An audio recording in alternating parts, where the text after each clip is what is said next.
12 राज्यों में SIR update की समय सीमा 7 दिन बढ़ी। चुनाव आयोग ने जारी किया नया शेड्यूल। अब 11 दिसंबर तक चलेगी एसआईआर की प्रक्रिया। यूपी में एक और बीएलओ की आत्महत्या। मुरादाबाद में सर्वेश नाम के टीचर ने लगाई फांसी। सुसाइड नोट में लिखा, टारगेट पूरा नहीं कर पा रहा हूं, बहुत टेंशन में हूं।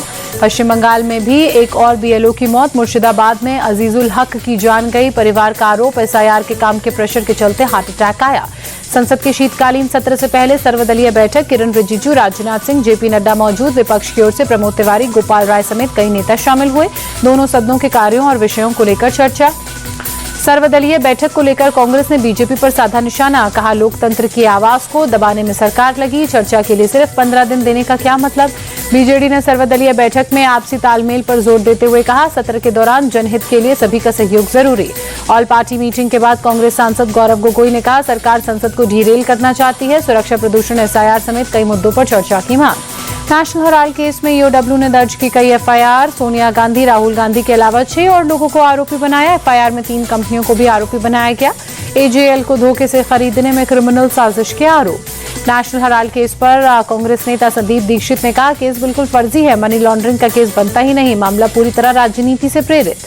चक्रवाती तूफान को लेकर तमिलनाडु में रेड अलर्ट। कई जिलों में भारी बारिश, एनडीआरएफ की टीमों की तैनाती।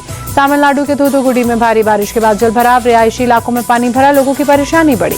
पुडुचेरी में भी कई जिलों में येलो अलर्ट। मौसम विभाग ने हल्के से तेज बारिश की आशंका जताई। आंधी और बिजली कड़कने की भी उम्मीद। तटीय इलाकों में तूफान की वजह से 60 से 100 किलोमीटर प्रति घंटे की रफ्तार से हवाएं चल सकती हैं। तूफान का असर 48 घंटे में रहेगा।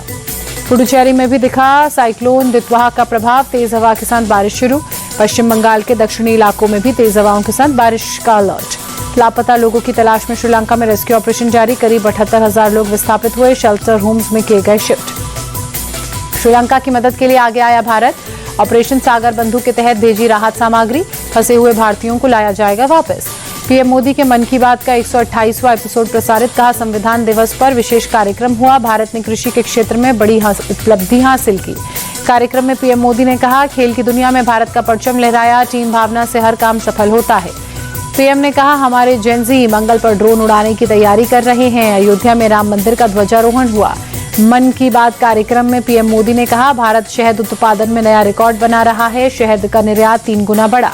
पीएम मोदी ने कहा, भारत में शांति करुणा का भाव सर्वोपरि। गीता महोत्सव में शामिल होना सौभाग्य।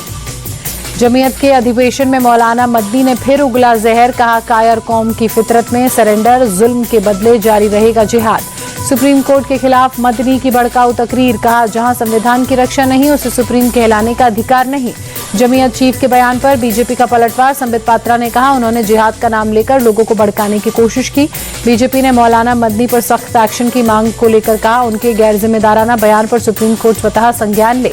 जिहादी जहर के सहारे मुसलमानों को आतंक के रास्ते धकेल रहे मौलाना मदनी के बयान पर वीएचपी ने साधा निशाना।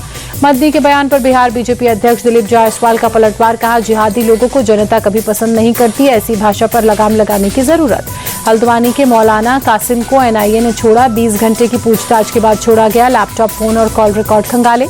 दिल्ली ब्लास्ट के गुनाहगार डॉक्टर्स की कस्टडी 10 दिन बढ़ाई गई। पटियाला हाउस कोर्ट ने एनआईए हिरासत में भेजा। दिल्ली ब्लास्ट को लेकर दिल्ली के प्राइवेट अस्पतालों को नोटिस। दिल्ली पुलिस ने प्राइवेट अस्पतालों में विदेश से पढ़कर आए डॉक्टर्स की जानकारी मांगी। अल फलाह के फाउंडर जवाद अहमद का विदेशी कनेक्शन। धांधली के पैसे से यूके में बेटे के नाम पर कंपनी बनाई। ईडी कंपनी में पैसे के इन्वेस्टमेंट की जांच में जुटी। अल फलाह यूनिवर्सिटी की जांच में ईडी का बड़ा खुलासा। चेयरमैन सिद्दीकी की मृत लोगों के फर्जी हस्ताक्षर से जमीन कब्जाने की बात सामने आई, आरोप लगे। ईडी की जांच में बेटिंग ऐप को लेकर बड़ा खुलासा। बाइक टैक्सी ड्राइवर के खाते में मिले 331 करोड़। उदयपुर रॉयल वेडिंग में 1 करोड़ रुपए खर्च किए गए। गोरखपुर में सीएम योगी आदित्यनाथ का जनता दर्शन। गोरखनाथ मंदिर में लोगों की समस्याएं सुनी, जल्द समाधान का आदेश दिया। कांग्रेस पर जमकर बरसे सीएम योगी ने कहा, यूपीए शासन में सुरक्षा खतरे में डाला गया। वोट बैंक के लिए कांग्रेस ने नक्सल नेक्सस के साथ हाथ मिलाया। सीएम योगी ने यूपी की पुलिस प्रशासन की पीठ थपथपाई। कहा, कानून के राज में सुरक्षित माहौल का उदाहरण बना उत्तर प्रदेश। बिहार में करारी हार के बाद शनिवार को फिर कांग्रेस की समीक्षा बैठक। दिल्ली में खड़गे के घर पर बिहार कांग्रेस के नेताओं की शीर्ष नेतृत्व के साथ मीटिंग हुई।